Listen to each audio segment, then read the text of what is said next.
Hello everyone, welcome to The Old Man and the Read. My name is Jerry. Today I'm going to talk about the books I read in the month of September. I've got 11 books, I believe it is, altogether. The first book is Indigenous Continent by Pekka Hamalainen. Published in 2022. And to tell you the truth, when I bought the book, I thought it was going to be about indigenous people before the Europeans, but it's not, it's after. But anyway, it's just a very comprehensive and detailed discussion of the interactions between the European colonists and the indigenous people that had been on the American continent for thousands of years. The main point the author was trying to convey, I think, in the story was that he believed that there's a misconception that the indigenous people were quickly wiped out by the Europeans shortly after their arrival. And he's trying to let everybody know that actually the indigenous people were the dominant force on the continent for several hundred years, even after the Europeans. But anyway, it's about the ongoing conflicts and wars that were going on between the two groups. The book is really very informative in listing all of the conflicts, or many of the conflicts, and it tells about the shifting alliances that were going on between the various indigenous groups and the Europeans. The next book I read was Charleston and Other Stories by Jose Donoso, published in 1977. And this is a collection of rather strange and unusual stories. Some of the stories I'll mention that I thought were the better ones. One titled Anna Maria. And this is about an old man who makes friends with just a really mysterious little girl named Anna Maria. Another story is The Guaro, and this is about a young man who gets in a discussion with an older woman, and she starts telling him about her son after she and her husband had moved so that the husband could write a book. And then another titled A Lady, and this is about an old woman who sits next to a man on a streetcar. He notices her but doesn't really pay much attention. But then he starts seeing this same woman everywhere he went on the streets, and he eventually became obsessed with spotting her until one day he sensed that she had died. The next book I have is The Blithedale Romance by Nathaniel Hawthorne, published in 1852. And this is the first book I've read by Hawthorne after many years. So anyway, this is a melodramatic tale told by a man named Miles Coverdale. And he tells about moving to a farming commune in Blithedale. After getting there, he became friends with a man named Hollingsworth. And then also in the story are two women, Zenobia and Priscilla. And the story basically is about each of them becoming involved with each other, and some of their falling outs, and then they make up again, but lots of twists and turns in it, and it has a fairly sad ending. And the next book is No Longer Human by Osamu Dazai, published in 1948. And this is a really dark and bleak story about a man named Yozo. As a child, Yozo grew up just feeling out of place, and he would act like a clown just to cover it up. He grew up unhappy and just never felt human.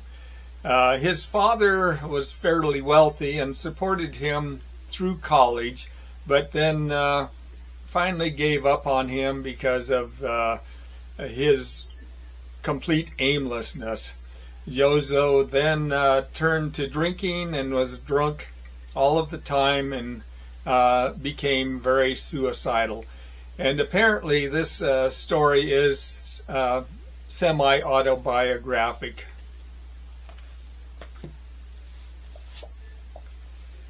The next book I read was The Abyss of Human Illusion by Gilbert Sorrentino, published in 2010.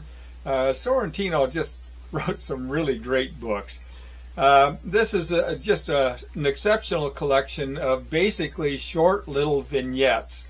Most of them aren't much more than just a few paragraphs, and they're all untitled. But some of the better ones I liked was one is about a man who's sitting at his kitchen table remembering a friend, and then starts realizing that that friend never actually existed.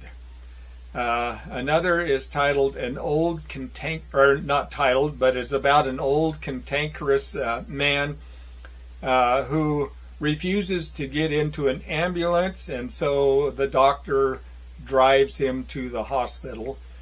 Another is about a man reading poetry that a friend of his had written and becomes sickened by it when he realizes what it reveals about that friend. Another is a man's first day of work checking freight, but he didn't dress for the frigid weather. And the book was written as Sorrentino was actually dying, and I guess his son ended up compiling the book after his death for publication. Next book I read was The Unloved by Ernest Lustig, published in 1985. And this is based on a diary written by a 17-year-old girl named Perla. She became a prostitute while in a Jewish ghetto, basically to survive. But she seemed fairly indifferent to the fact.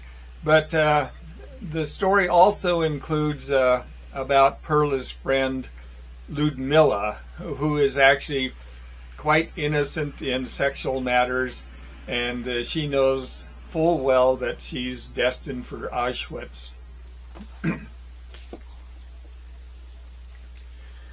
The next book I read was Black Water by Joyce Carol Oates, published in 1992. And this is a fictional story based on the accident that involved Ted Kennedy at Chappaquiddick. It follows Kelly Kelleher.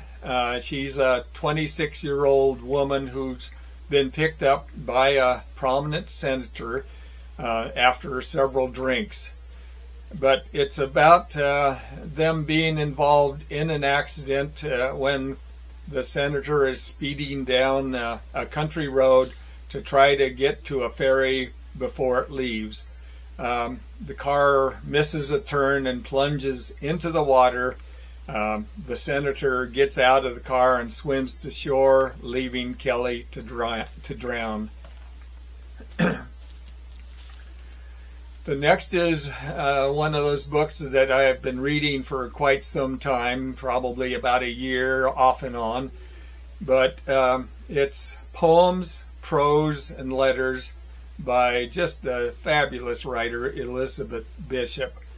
I believe this book was published in 2008, but it's over 900 pages, and it includes all of her poems, her short stories, essays, literary statements, and letters. Now, I've already read just about all of her poems before, and many of her essays, but there's a few of the essays I thought I would mention from this book. One of them is titled On Being Alone, and this asks the question, why do we fear being alone when there are so many good things that can be said about it?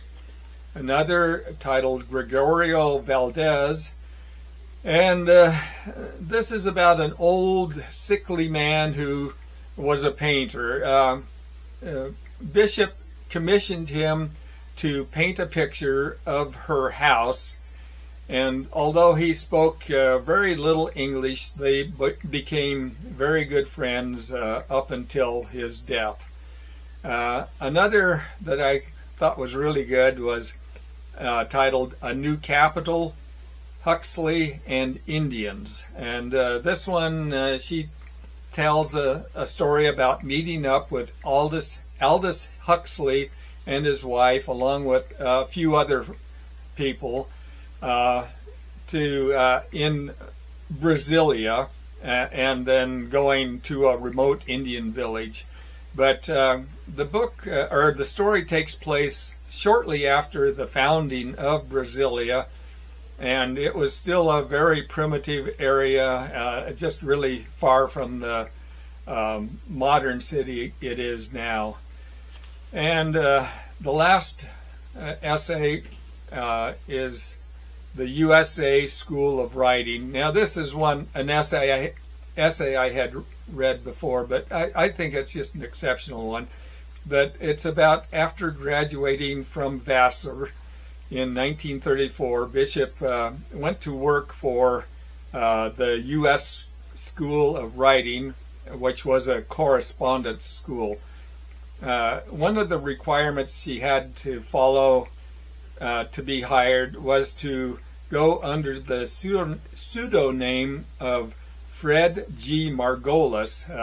He had been an instructor many years before, and each of his successors has to go under his name. But it's a humorous tale that talks about how horrendous most of the students were, and how most of them had a total lack of interest. Another book I read is The Soul of the White Ant by Eugene N. Marius, published in 1925. And this, although it was written almost 100 years ago by Marius, and it's about his very meticulous observations of the termites of South America. Some of the conclusions he came up with were pretty dated and naive, but most were still quite relevant for even today. And although it's a scientific study, it's presented a scientific study of his observations and conclusion. It's a very conversational type story that's easy to follow. The next book is Another Country by James Baldwin, published in 1962. One of the few James Baldwin books I hadn't read yet. But the first part of the book is about a man named Rufus and his increasingly disturbing relationship with his girlfriend Leona. And this eventually leads to his suicide. And the rest of the book follows the various people that were a part of Rufus's life, and tells about their affairs and sexual encounters. And This includes interracial and gay relationships. And the last book I read in the month of September is Bewilderment by Richard Powers, published in 2021. This is about an astrobiologist named Theo and his 10-year-old son Robin. Robin has behavioral disorders of some sort, kind of like autism or Asperger's syndrome. But Theo's work as an astrobiologist involves making simulations that show worlds that could support life and life on exoplanets, and he uses all the different scenarios that these planets could be under, different atmospheres and different surfaces. But he's raising his son alone after his wife Alicia had died in a car accident, and she had been an environmental lobbyist who was very passionate about the human-caused destruction of the environment. But Theo is trying to raise his son, but without medications for his condition, and he puts him in an experimental clinic that makes tremendous strides in his son's behavior, but then that clinic is defunded, and it stops the treatment for him. The story takes place in the just not too distant future, and it has a president who pretty obviously is based on Donald Trump, who is dismantling the democracy in America. The story has a really tragic ending, but probably was inevitable. And those are the books I read in September. Some really great ones. So I want to thank you for watching the video, and maybe I'll see you on another. Thanks.